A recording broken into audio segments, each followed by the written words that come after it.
tonight. Really meaty episode. I love that adjective. We have some awesome guests for you guys tonight. Really fun stuff. For one, we have the leaders of the largest campus faith organizations with us. We have Jackson Dobies from Princeton. We have Yassine Higazi from the Muslim Students Association. And we have Anna Rubin from the Center for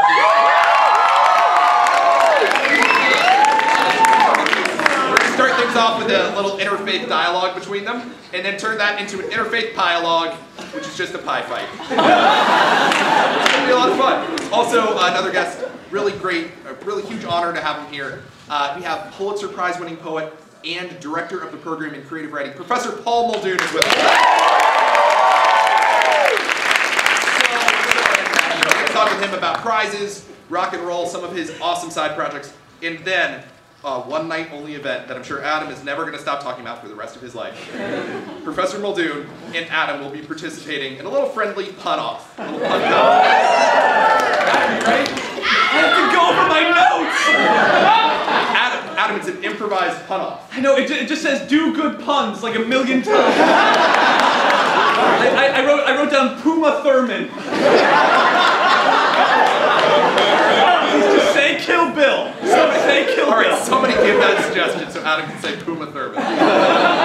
Speaking of jokes, we're going to wrap things up tonight with an awesome stand-up comedian. One of my favorites, actually. Fun fact, though, she's also a student on this campus. That's right, we have Nani Okalagu with us today.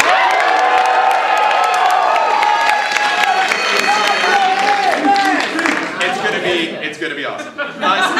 Speaking of jokes, that's actually, we write jokes too. If we like to talk about them, we're gonna tell them to you now. So, you know, not too much happening in the world right now. It's only been 2 weeks since our last show, but some really weird stuff's gone down. For instance, U.S. Border Patrol actually captured a cannon that was being used to fire bundles of marijuana into the United States.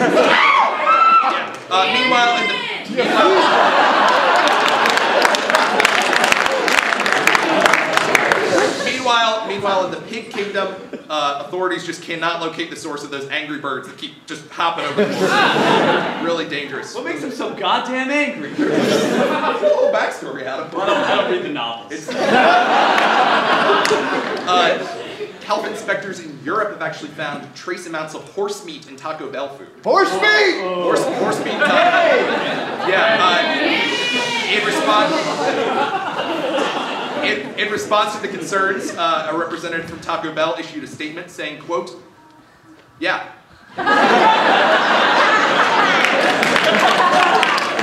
Newly appointed Secretary of State John Kerry has released $250 million in aid to Egypt this week, congratulating them for recent political reforms.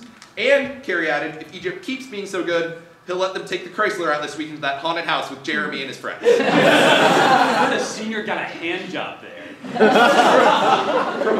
From a vagrant. Crazy! That's an awesome haunted house. Speaking of politics, Senator Rand Paul went on a 12-hour filibuster this week. 12 hours non-stop speaking to protest a comment by the Attorney General. And now that we've actually trapped you all here in this audience, Adam and I are going to get our own 12-hour filibuster. Please bring out the dictionary.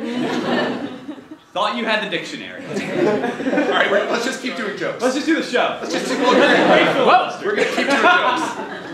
Televangelist Pat Robertson this week warned teenagers against purchasing clothing at thrift shops. Yeah, saying that malicious spirits can actually cling to the clothing. Teenagers dismissed the concern, saying, but shit, it was 99 cents! And 99 cents is a really good price for malicious spirits! Beelzebub's fucking awesome. It's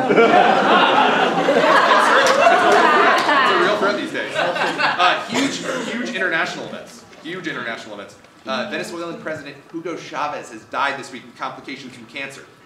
Yeah, shortly after his death, Venezuelan party officials blamed the United States government.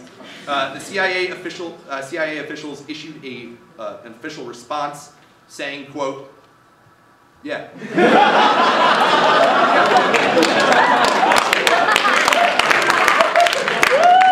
Remember Bay of Pigs? Turns out it worked. It was the longest.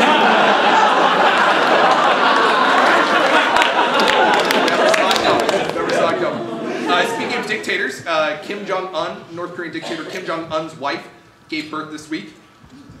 Mazel tov. I love babies. Just because you're desperate doesn't mean you can't have a baby. That's a cause of celebration in the world. Sure. I don't know. Human life's precious.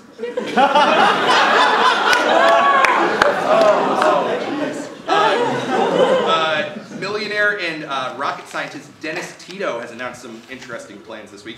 He's announced that he is going to send a married couple on a 250-day mission to Mars. Yeah, the couple will arrive at the planet, orbit a few times, and then head back to Earth.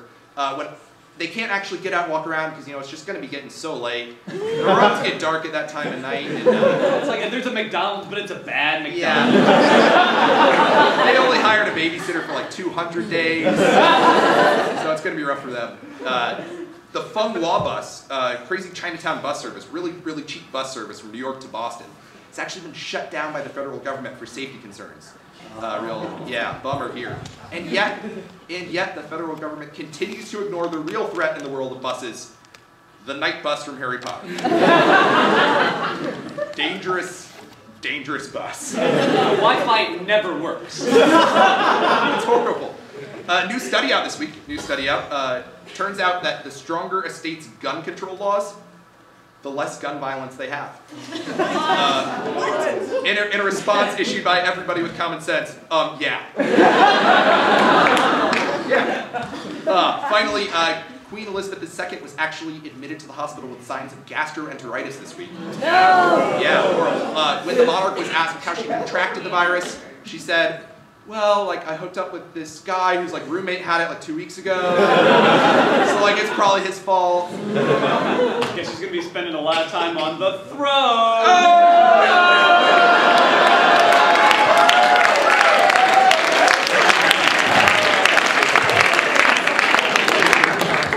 Oh man.